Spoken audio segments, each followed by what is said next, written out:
I've never been one to believe in hauntings, but something felt off from the day I moved into my new apartment. The place was charming, with tall windows and a faint smell of lemon cleaner, and it felt like the perfect fresh start. But the bathroom mirror made me uneasy from the first time I looked into it. It wasn't a typical bathroom mirror.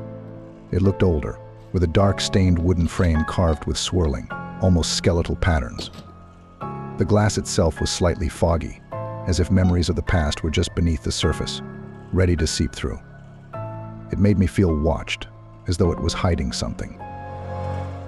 I brushed off my nervousness as first night jitters, but every time I stood in front of it, something felt strange. My reflection seemed just a fraction of a second out of sync with my movements.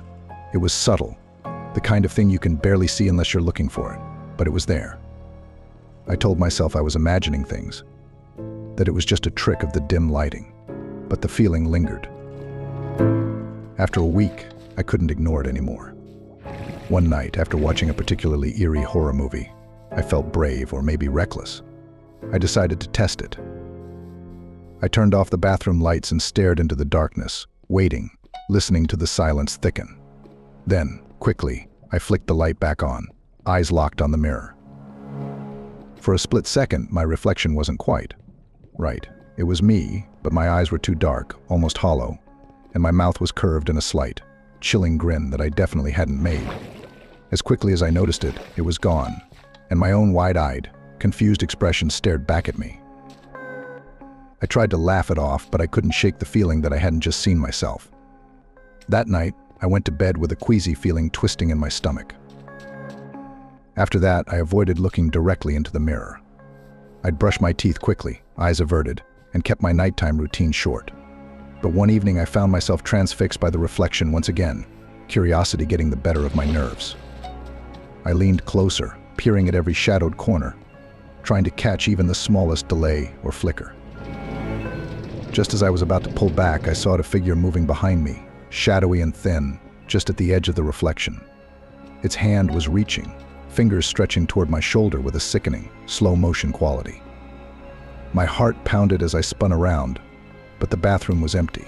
I turned back to the mirror, but my reflection was normal again, mirroring my panicked expression perfectly. But I knew what I'd seen. I slammed the bathroom door shut and decided then and there I'd ask the landlord if I could take it down. I'd replace it with any plain mirror, anything without that feeling, that awareness.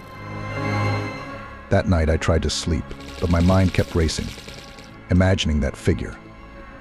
I could almost feel its hand, cold and close, waiting just beyond my sight. Around 3 in the morning, I woke up heart pounding, unable to shake the feeling of being watched. The apartment was dark, all but for a faint, grayish glow slipping through the door crack from the bathroom. I sat up, my skin prickling, and saw that the bathroom light was on. I was certain I'd turned it off. I stood, barely breathing, and slowly walked to the bathroom door. My hand shook as I reached for the handle, and when I finally opened the door, the mirror was fogged over, as if someone had been standing in front of it, breathing heavily.